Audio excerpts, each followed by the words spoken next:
আরও কিছু অভিযোগ আমরা পেয়েছি, আরও কিছু মানুষ এইরকম সর্বশান্ত হয়েছে। হারুন ডিসি হারুন আমার সম্পর্কে যা যা বলেছিল আপনারা তদন্ত করেন। 28টা বিয়ে,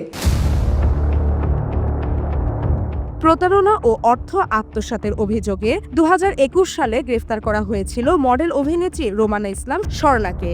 এমনকি অভিনেত্রীর বিরুদ্ধে 28 বিয়ের অভিযোগও উঠেছিল সে সময়। অবশেষে বিষয়টি নিয়ে এবার মুখ খুলেছেন তিনি। কি ব্যবসা করে এই ব্যবসাটা আসলে খুব একটা ক্লিয়ার না। এক সংবাদ সম্মেলনে তার বিরুদ্ধে আনা সব অভিযোগ নিয়ে কথা বলেন রোমানা। মূলত কারাভোগের প্রতিবাদেই এই সংবাদ সম্মেলন করেন অভিনেত্রী। 28টি বিয়ে নিয়ে রোমানা স্বর্ণা বলেন, আমি 28টা বিয়ে করেছি, কোথায় আমার স্বামীরা? ডিবি হারুন তদন্ত করে এসব বলেছে। আমি এখনো চ্যালেঞ্জ করে বলছি, আপনারা প্রমাণ করুন। র‍্যাব তদন্ত করে বের করুক কোথায় আছে আমার 28টা বিয়ে। আমি পার্সোনালি কোনো নেতাকে কাজে লাগাইনি। যদি সেটাই হতো তাহলে 2-1টি মন্ত্রী আমার পকেটেও থাকতো, কারণ আমি একজন সেলিব্রিটি ছিলাম। আমি চ্যালেঞ্জ করছি, আপনারা এখনো তদন্ত করেন, বাংলাদেশের প্রশাসন তদন্ত করুন, বাংলাদেশের ল তদন্ত করে বের করুক কোথায় আছে আমার 28টা বিয়ে।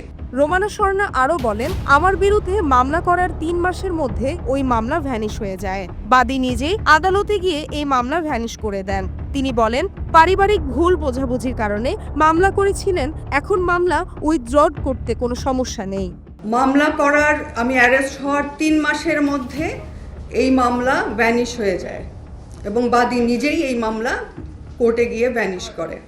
এটা বলে যে পারিবারিক স্বামী স্ত্রীর ভুল বোঝাবুঝির কারণে মামলা দিয়েছিলাম, এখন মামলা উইথড্র করলে আমার কোনো সমস্যা নেই। সবশেষ রোমানা বলেন, নানা হুমকির সম্মুখীন হওয়ায় এতদিন কিছুই বলতে পারিনি। সরকার পতনের পর দেশে এসেও কিছুদিন অসুস্থ থাকায় এই বিষয়ে কথা বলিনি। এখনো কোনো মামলা করিনি, তবে শীঘ্রই এই বিষয়ে সবাই জানতে পারবেন।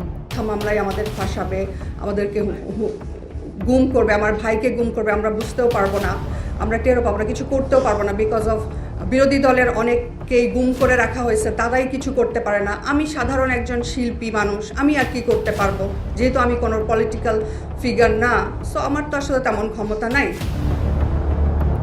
এসিটিভি ডিজিটাল।